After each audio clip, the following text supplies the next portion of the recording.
Boom. And just like that. Good morning, everyone. Welcome to Scripting Fridays with Ed Laine. I'm your host, and let's dive in. Today, we're going to talk about the top 5 objections that sellers might present you here in the month of January. So let me share my screen and we will get rolling here.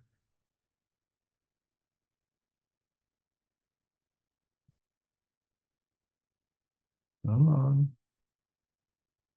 All right. So, why am I qualified to even talk about this? Well, if you've never met me, I've been in the industry. This is now my 39th year. I've sold over 3,000 homes. I also was a loan officer and lender for 32 years, closed over 5,000 mortgages. So I just have a depth of experience that a lot of people don't have. And I've always prided myself on knowing what to say in every circumstance. And you may not today, but that should be your goal so that you are always in a position to optimize opportunities. So we are in January of 2026, and what's going on in January is a lot of people are thinking about selling or buying, but they're thinking that happens in the spring. So they've got plenty of runway. And frankly, that's a mistake. We touched on this last week, but I'll bring it up now just in case. A buyer who's thinking can't wait for March or April to get here is an idiot. And obviously, you can't say that to buyers. But what you can say is, you know, it's smarter to buy right now when there's less competition.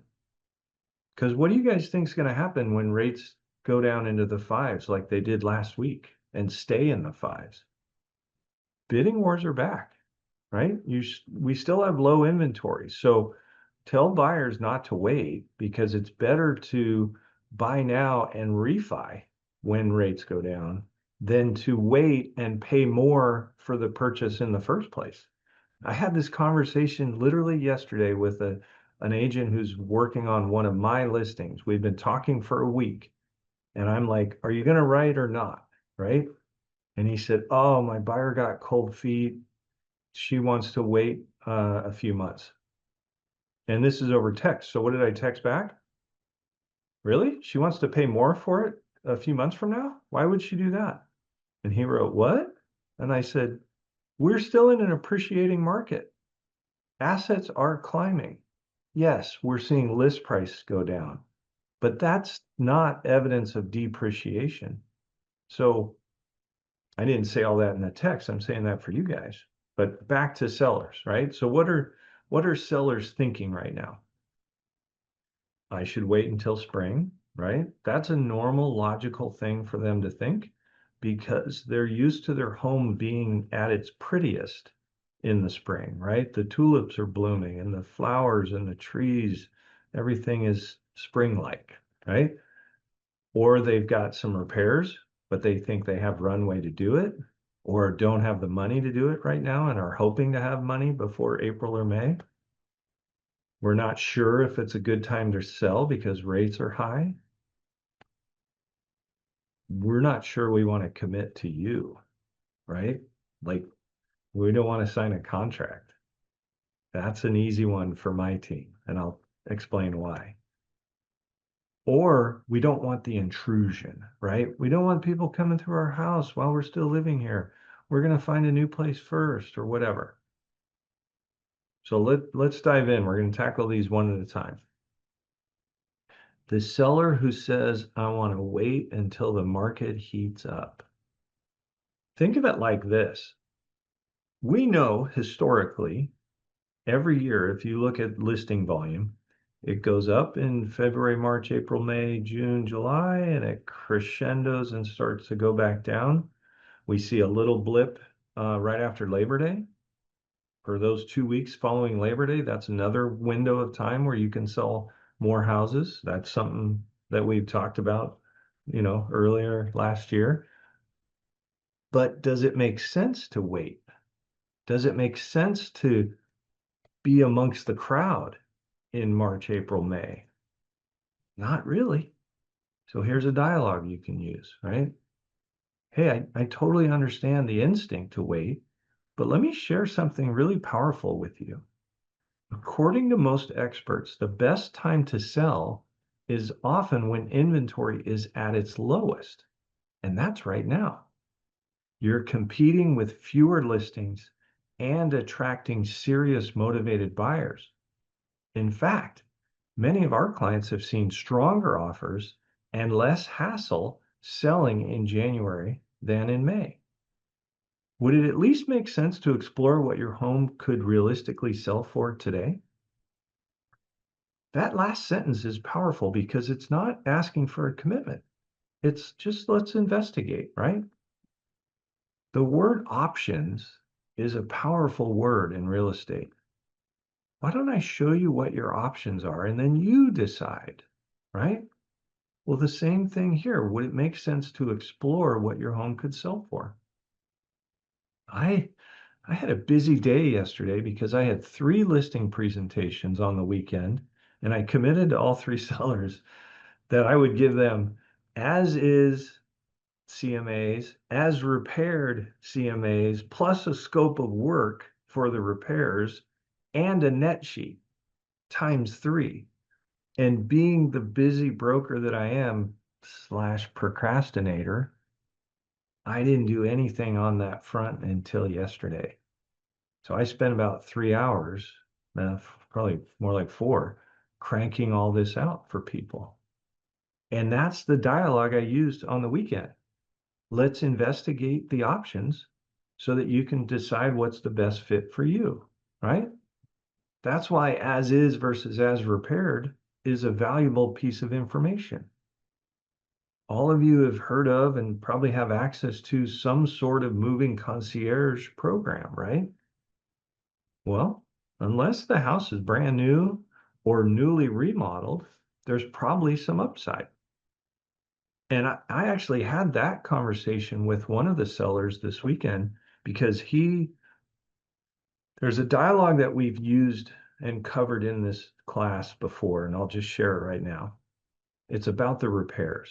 So if you want the deep dive, just go through theagentcollective.com, look for the scripting day that we covered repairs. But here's the dialogue.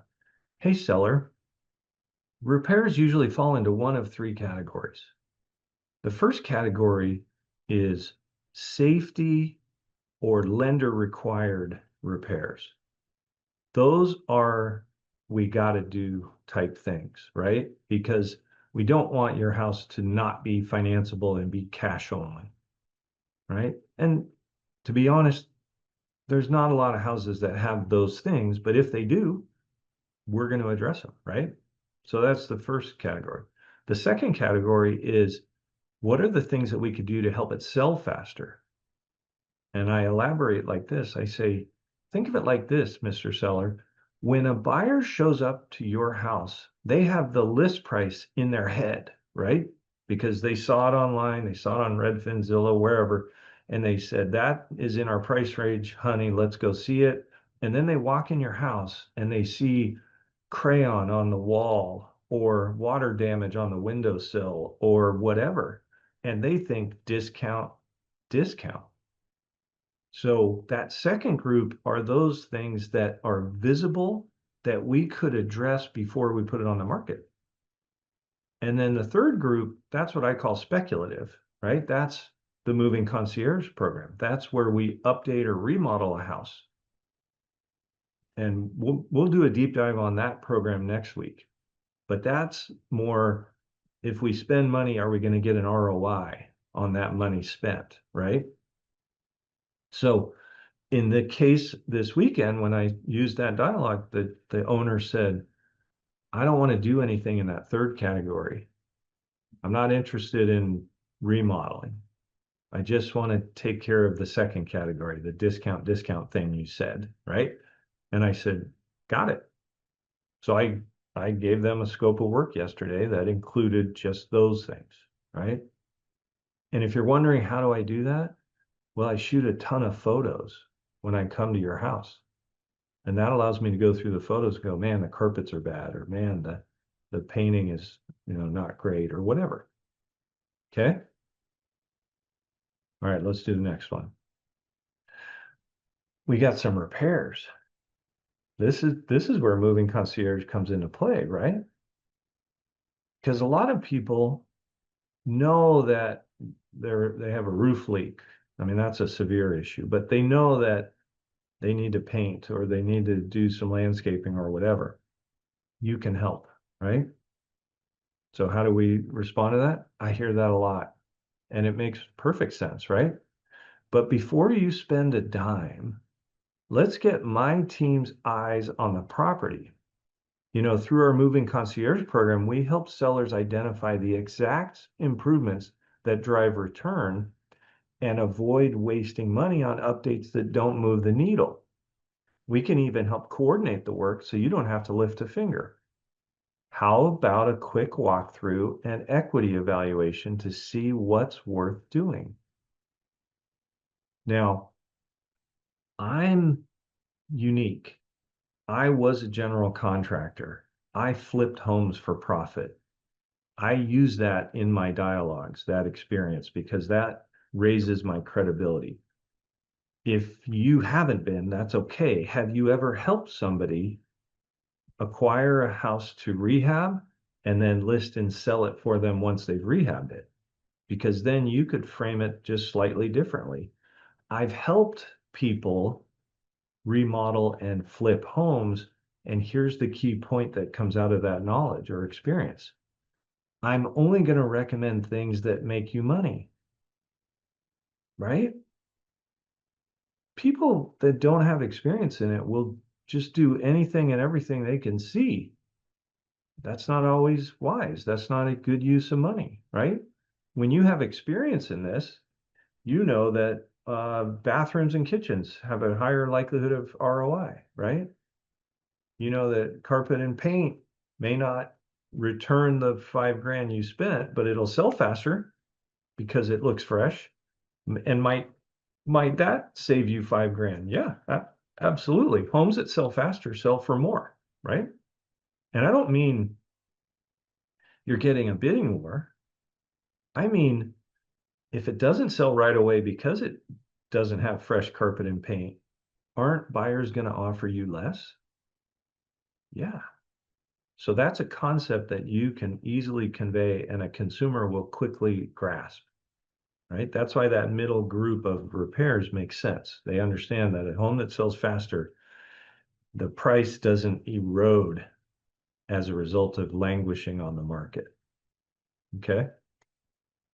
Saw something in the chat. Let me see what it says. Galen, I love it.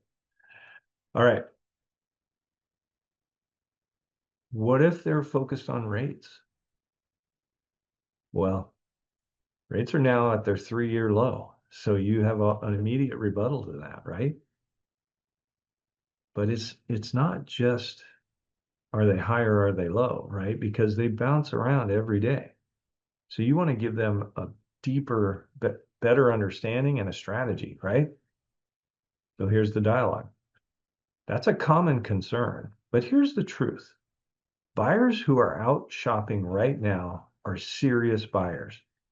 Many have even locked in rates and are looking to use cash or are looking to use cash. We've built programs like our buyer and waiting list and guaranteed sale program to bring those buyers to your house quickly. And what we're seeing is homes are still moving when priced and presented right. Again, here's a soft close, right? Would you be open to reviewing what a realistic net to use scenario looks like in this market? That's why I did 3 seller net proceeds analyses yesterday. And each of you probably has a tool available to you to do those calculations, right? How much is the transfer tax? Or in our state, we call it excise. How much is the escrow? How much is title? What are commissions, etc. Makes sense? That should be one of the arrows in your quiver when you're meeting with a seller, because what they care about most is the bottom line. How much am I going to walk away with? One of these sellers this weekend needed to know if he was going to get enough money. It was kind of funny because he had this list in his head. He's like, I want to pay off my HELOC. I want to pay off my college.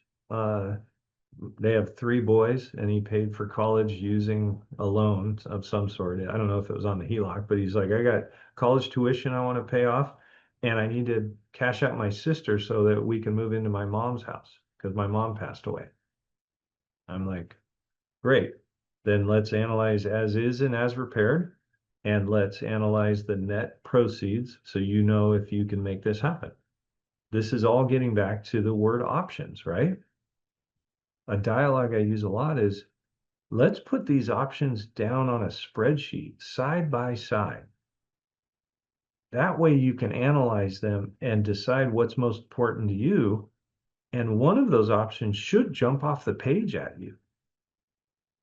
And if none do, guess what that means? You shouldn't do anything.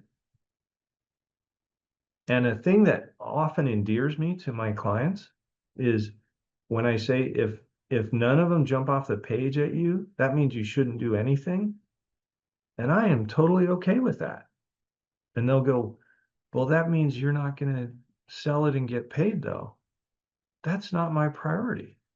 My priority is whatever your priority is. So, whatever your goal is, if it involves my services or not, that's my goal. And they're like, wow, that's refreshing, right? Nobody ever talks like that to me. I've had people say that. Well, you guys are all pros and you're genuine in your goal to help people. You need to also wrap your mind around, well, what if that means they don't use me? I am totally okay with that. And you know what ends up happening? I get referrals all the time from people that I've never sold a house for because they loved how I treated them and then didn't sell. And I was okay with it. And then they had a friend or a family member, and they're like, you should talk to this guy because he will shoot straight with you and help you make a good decision. All right. All right, we'll press on. The long-term contract. So I kind of teased this at the beginning and said my team has no issue with this. You know how? We have a cancellation agreement. If you don't have a cancellation agreement, create one or send me an email. I'll put my email in the chat because it's easy enough to create. Here's the reason why it's so powerful. I don't know about your MLS, but our MLS, the listing agreement, does not have termination language in it. And a long-held belief was that sellers couldn't fire you. A broker could press and keep them bound by the listing agreement. And I just don't think that's right. Number one, legally, it's not right. It's not correct. Here in the state of Washington, and you need to know your laws in your state, but here in the state of Washington, the listing agreement and the buyer brokerage services agreement are both, quote, unilaterally cancelable. That means either party could get out of it by just giving notice. But the form doesn't say that. It's the law that says that, right? So what we do is we give them a piece of paper up front that says cancellation agreement right across the top. And in fact, I said I'd put my email in chat, so let me do that so I don't forget. And what we say is, I'm giving you this so that you know that you can fire me at any time. But please don't fire me. This is how I feed my children, or this is how I make my living. However you want to make a joke out of it, right? Make them smile because they'll go, oh, yeah, I get it. But what resonated and stuck with them is, but you just told me I could fire you tomorrow if I want, and I'm going to remember that. Now, if the pucker factor just went up in any of you, 3,000 sales later, I've never been fired.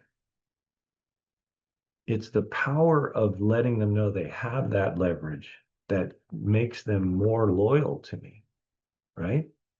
But the best part for you and I is it also makes them feel way more comfortable signing right away, right? It's like some of you might be in states where they regulate how long of a buyer brokerage agreement you can have. We don't have that here in Washington, but I'm going to say something and don't go, well, that's not allowed in my state. The point I'm making is I can write a buyer brokerage agreement for 3,650 days if I want. That's 10 years because they can fire me tomorrow, right? And I'll say that sometime to people. I actually have one right now that's signed for 730 days. That's 2 years, right? Cancellation agreement makes that possible. So back to the dialogue. We're not ready to commit to a long-term contract. Hey, most people feel that way, especially if they've had a bad experience. That's why we offer something very different, our cancellation guarantee.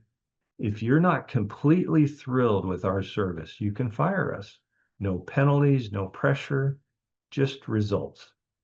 With our system, trust isn't built on paperwork. It's built on performance. How does that sound to you?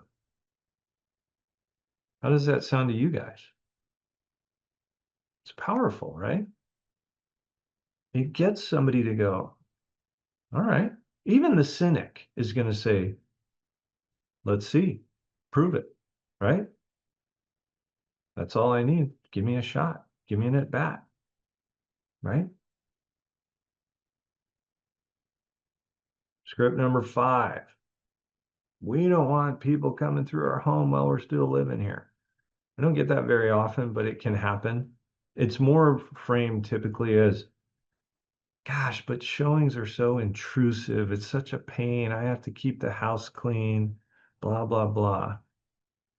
Rick asked on the last slide, Ed, if they fire you, does EXP just replace me with another EXP broker? No, no. So what Rick's asking is technically and legally, the contract, the listing agreement is the property of your firm or your designated broker, right? But my cancellation agreement trumps that. I've pre-authorized them to fire EXP and me. They can go hire anybody they want. And number one, you don't even have to bring that up. The consumer doesn't even know that contracts belong to the broker of record. But don't even like make them feel like this is your call and you're giving them the power of the pen on day one. That's the beauty of the cancellation agreement, right? Does that answer your question, Rick? Okay. So how do you deal with we don't want the intrusion? Hey, that's completely understandable, especially with today's lifestyle demands. That's why we offer tailored options. Our reverse offer program helps generate offers with fewer showings, and our express offers platform can bring you cash offers with minimal disruption. There are creative solutions to fit your comfort level. Can I show you a few? I love this dialogue because, and this is probably happening with some of you right now, the consumer's going to be like, what the F is a reverse offer, right? Debbie, do you know what a reverse offer is?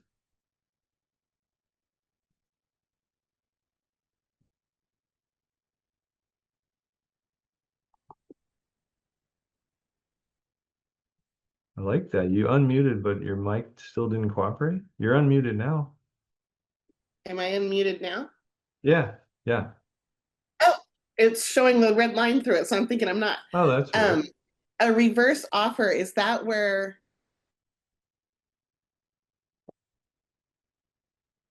Oh, now you froze. I really wanted to hear her get, it sounds like it was going to be a guess.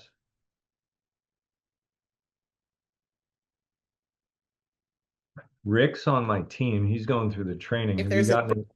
Oh, you're back, Debbie. Go ahead and tell me what you think it is. oh man, I gave a whole spiel. Um, is that where a seller is informed that there are some interested buyers and a seller writes the offer to the buyer for the buyer to come back and counter or negotiate from that point? You nailed it. That's exactly right. I listen to you, Ed. I don't always implement, but I listen to you. And it's funny is sellers are like, that's an insane idea. Or they'll say, is that even legal? And I'm like, yeah, there's no law that says who has to initiate the negotiation, right? So the other thing that I'll say to a seller when I'm introducing this concept is here's the beautiful thing about the reverse offer program.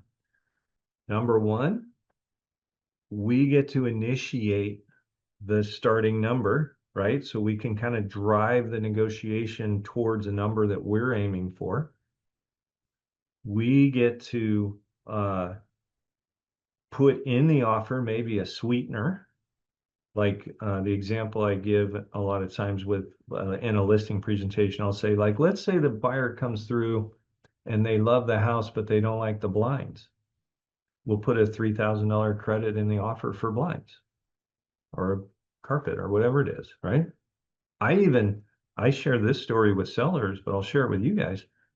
I've even had a reverse offer where I submitted the offer. The buyer's agent said, I called her. I said, hey, my client has an offer for your client. She goes, I don't have any listings. I go, no, no, my seller has an offer for your buyer.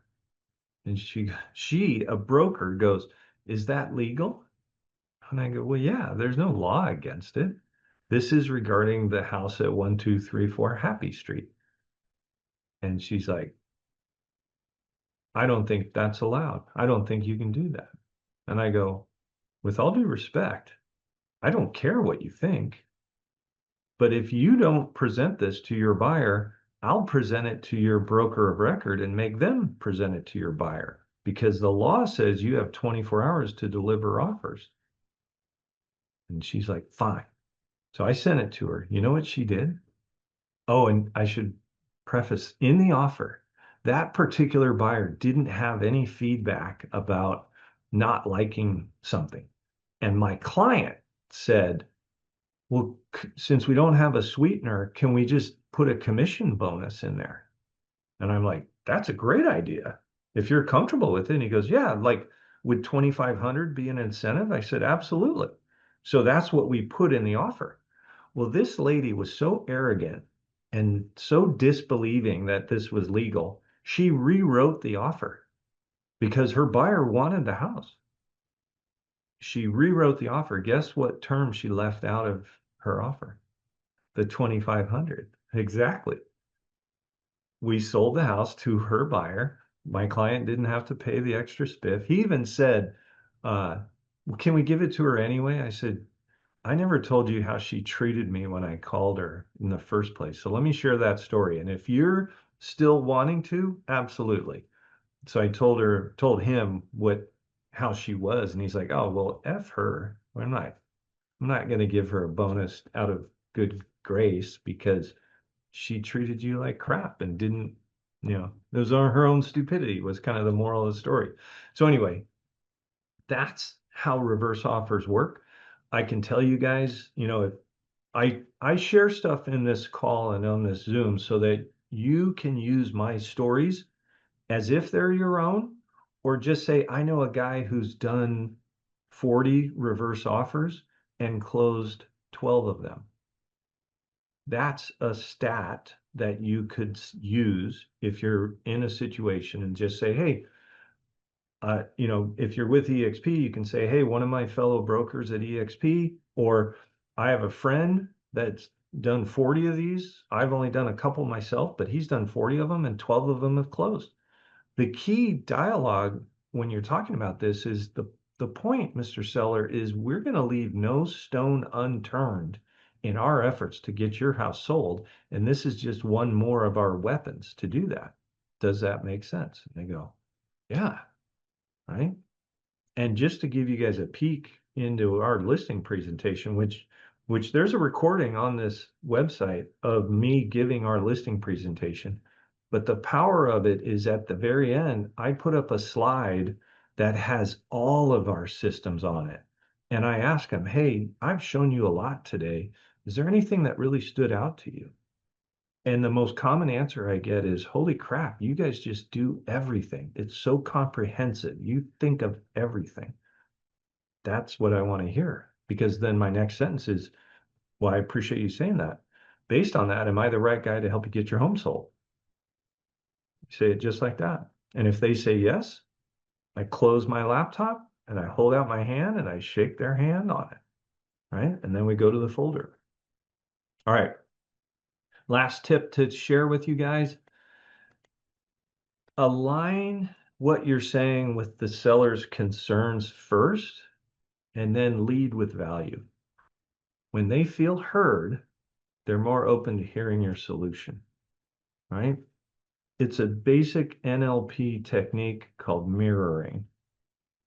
So when they say, I'm worried about X, okay, I understand. So you're worried about X, right? You can use feel, felt, found, or you can use, uh, I have a lot of clients feel the same way, and here's what we do to address it, right? Last thing, and then I'll open up to questions is, if you haven't been there yet, go to whatwouldEdSay.com.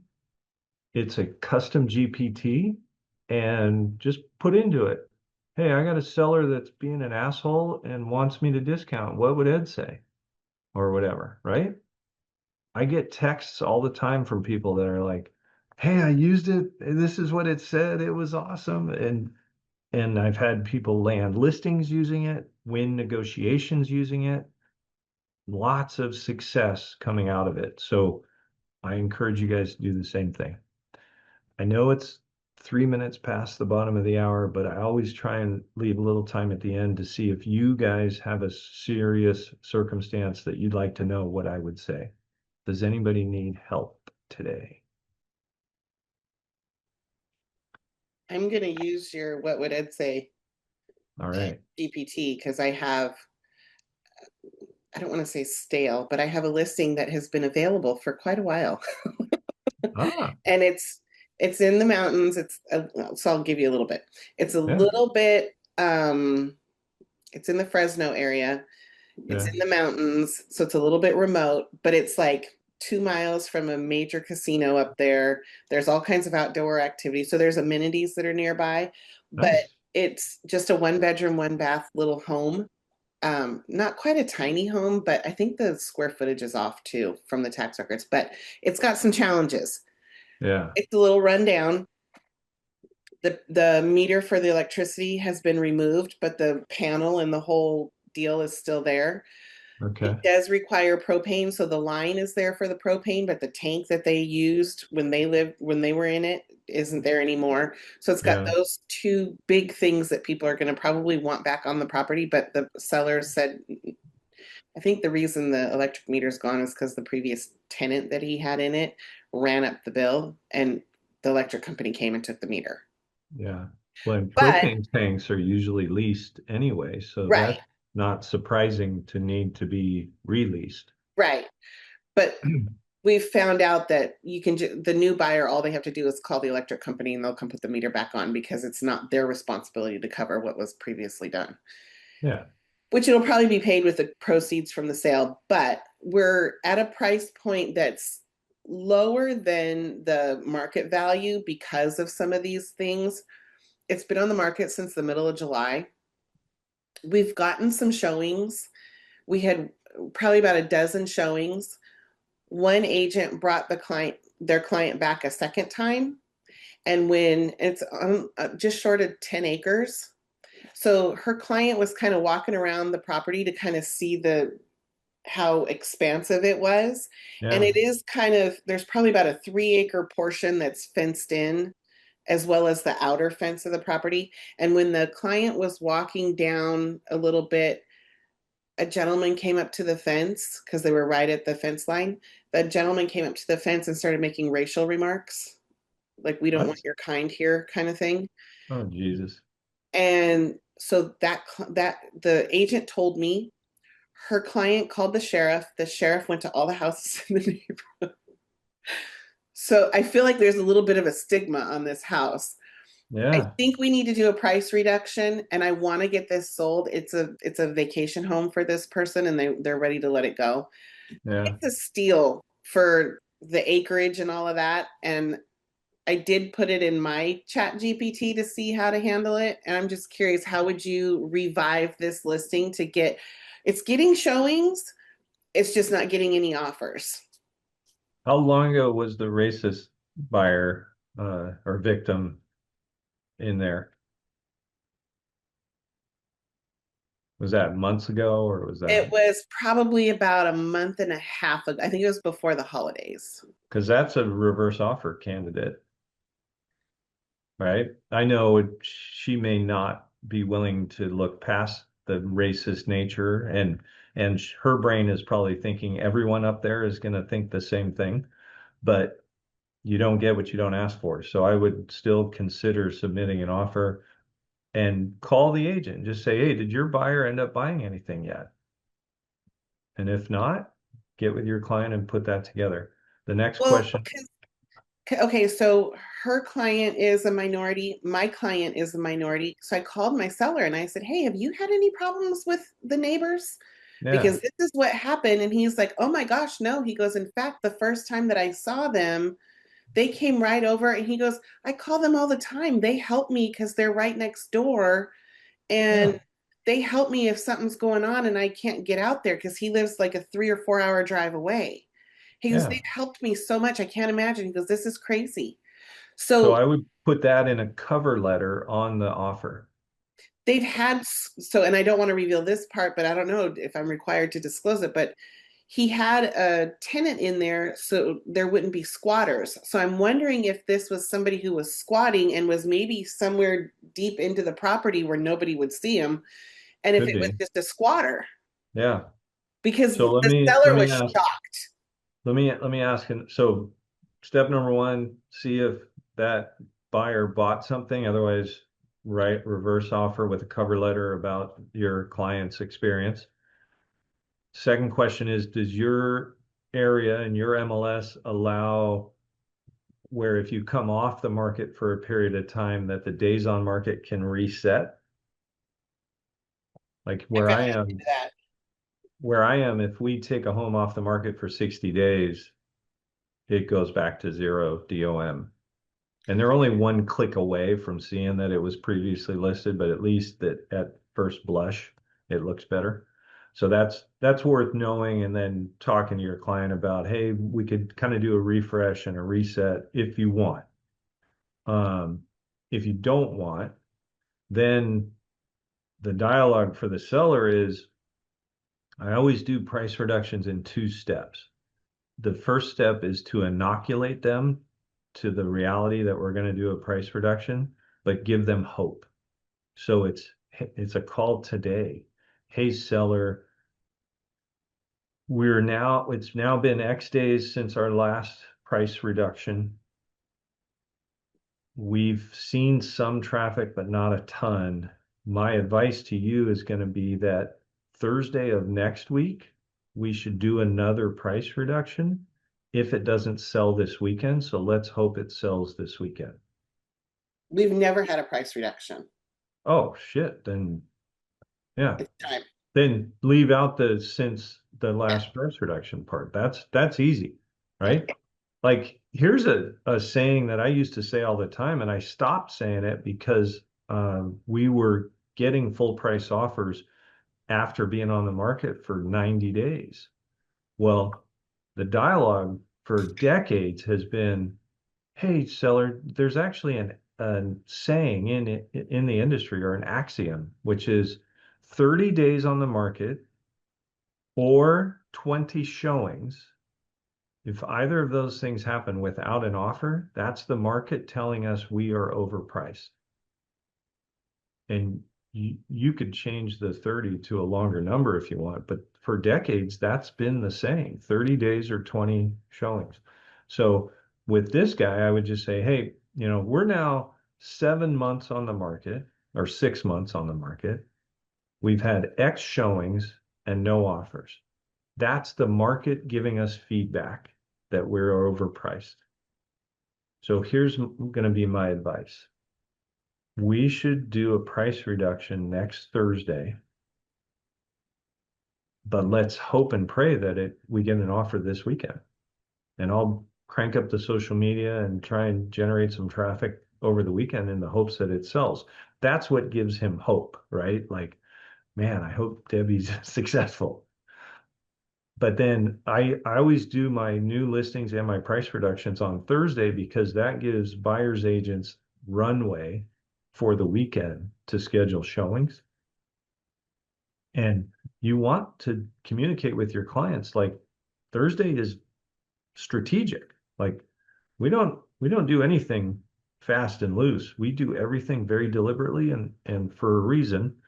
Thursday's the day. But let's hope it sells before that, right? Yeah. And then if you don't have a price already in your head of what, because it's wise to say, and I think we're going to probably want to go to X. I did this 2 days ago with the seller that's coming back on the market. Because that way he can grieve while he's hoping that it sells. He can be like, yeah, this is a pretty big jump. Man, I hope it sells, right? I don't think it's going to be a hard sell to get the price reduction because he definitely, between what he owes and what it's listed at now, there's a great gap, and it's under 300,000. So Yeah. it's at 275.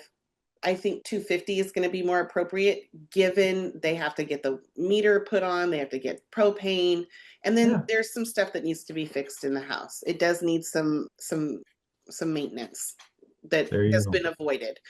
And that's obvious. So I don't think it's going to be a hard sell for him. And he is very reasonable. Anything I've asked of him, he is hands down given me no pushback at all. He's taking my guidance 1000%. So I don't think Yeah. it's going to be a hard sell for the price reduction. I just don't always want to be like, well, we haven't gotten any offers. It must be the price. I don't want to be like that agent that's always going to the price. I want to give it a chance to, because it's in Yeah, the but mountain. you're 6 months in, my dear. Well, It's the now it's price. time. Now Yeah. it's definitely time. Yeah. But I mean, it's also kind of a niche property. It's in the mountains. It's Yeah. 10 acres. It's not a normal tract home, you Yeah. know. It's not Well, getting and 30 there showings a week. It's getting one a week. Rick just put a comment in the chat that I want to address because it makes sense with what we're talking about. And the answer is no, Rick. I don't use the 30-day 20 showings. And I haven't since the beginning of 2025 because we've been in a market where days on market is elongating. So you're not wrong to realize, yeah, but what if average is 46 days, right? The other point I want to make to Debbie, and then I got to jump, is when you're talking to them, tell them I've got a reverse offer strategy that we're going to employ. Would you be comfortable if we wrote that offer at 250? Since we're potentially going to that number anyway, and we know any offer we get today isn't going to be full price anyway. How about we wrestle the bushes a little bit with that buyer at 250 because then she might feel like, well, shoot, I'm getting a $25,000 discount. That might help me put up with some racist bullshit, right? Or not. Like in the end, like I said, 12 out of 40, it's not a great ratio, but that's 12 closings. That's all that matters, Hey, all right? they can do is say no, and then you try something else. No harm, no Exactly. foul. You don't get what you don't ask for. Hey, So, closed mouths don't get fed, right? exactly. Great to see you guys. I hope you got some value today. Have an awesome weekend and good luck. Let us know how that turns out, Debbie. I will. Thank you. All right. See you later. If you'd like more information or to get connected to the Agent Power Huddle, join our free Facebook group. This call was designed for the agents in our EXP organization, but open to any agent from any brokerage. If you're a guest and you're interested in learning more about EXP or our specific resources within the Agent Collective, reach out to the person who invited you to this call to get more info. Produced by the Agent Collective Media Network.